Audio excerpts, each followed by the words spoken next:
Hello, everyone, and welcome to Really Old Movies. I'm your host, Harrison Scullen, and today I'll be discussing Limelight from 1952, starring and directed by Charlie Chaplin. So, some essential movie details. This is one of the last films Charlie Chaplin ever made in the United States before his exile into Europe. And so, this to me, just getting some initial thoughts in, this to me is probably one of his best films, and also I really think should have been his last film because if you watch any of the ones after this, it kind of feels like he's overstaying his welcome and not as good. This to me kind of really encapsulates his career on a whole.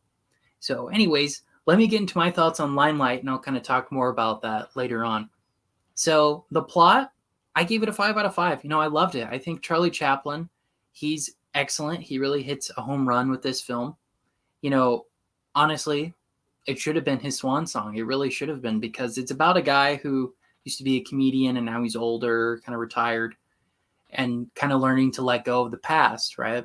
I think this is a perfect way to encapsulate, and retiring the tramp character because it's very, very similar vaudeville type stage character that he had that he's playing.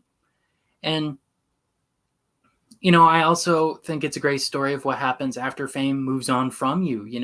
At one moment you're on top of the world, the next you're kind of yesterday's lunch. So I think it's great in that. And I think it's great for that and kind of shows, how cruel Hollywood can be sometimes. And I do like, I do like how he progresses. I do like how he's trying to help the next generation kind of, rise up and go after their passions as well as he did.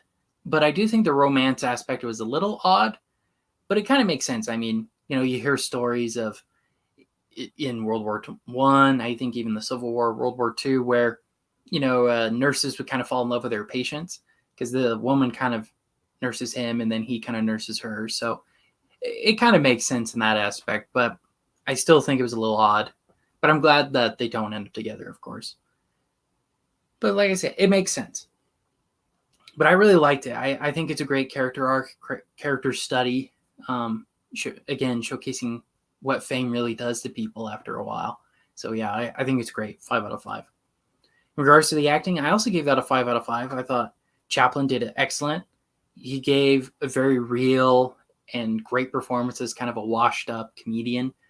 He has a drinking problem. He, lives in a very poor neighborhood, avoiding paying the rent and whatnot, right? So it's very interesting to see because, at this time, Chaplin, of course, was world renowned, really famous, and made a lot of money. But it's really interesting seeing him kind of play like his older characters. Like the tramp was always living in a very poor neighborhood, always having odd jobs and whatnot. So I love that. He was excellent. I thought the actress for Terry, I think her name's Claire Bloom. She was amazing. Did excellent as a dancer and excellent as kind of a more dramatic character. All around, I thought it was a great cast. So that's why I gave it a 5 out of 5. It was really believable relationships. And just as a tidbit, it was nice seeing Buster Keaton make a cameo appearance. That's always awesome too. All right, in regards to directing, 5 out of 5. I think Chaplin does amazing here. He's one of those guys that he would do his own music, he did his own stunts, acting, direct, all of it. He did all of it. He was excellent at directing, especially in this film. You really captures the dark side of fame and the realities of poverty and being an artist, because they're all kind of starving artists, kind of hungry for their next project in this movie. So I think he really encapsulates that really well. But then also he kind of shows, when they're on the stage and it's really fancy and there are these people, wearing really fancy tuxedos and dresses and whatnot, kind of showing the opposite of that.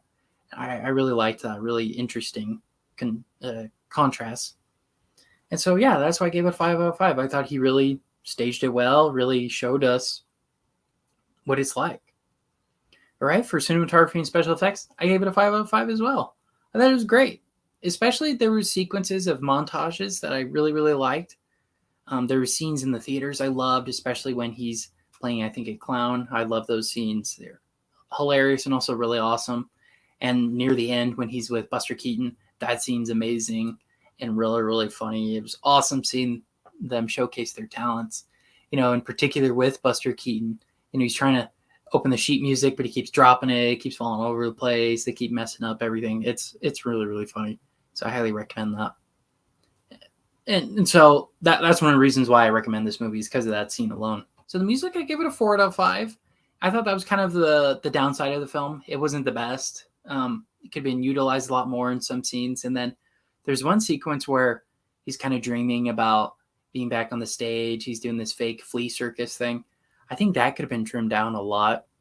And there is music in that too. They're kind of singing and whatnot. I think that could have been trimmed down a lot. There's also a scene where he's having a dream sequence and that's also singing. I think that could have been trimmed down. It's a little odd. I think it goes on for too long.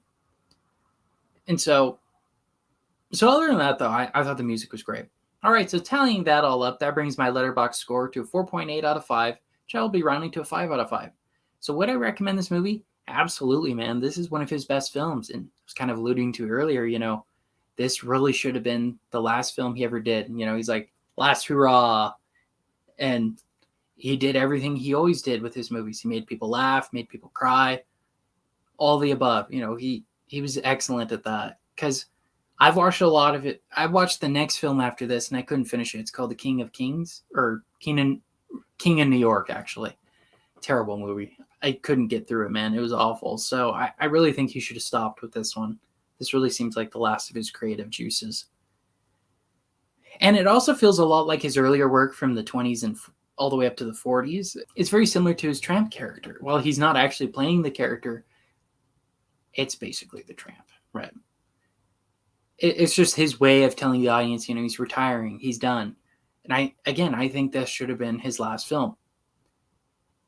So I highly recommend it, especially if you're a fan of those films from the 20s all the way to the 40s. Excellent, excellent films all around.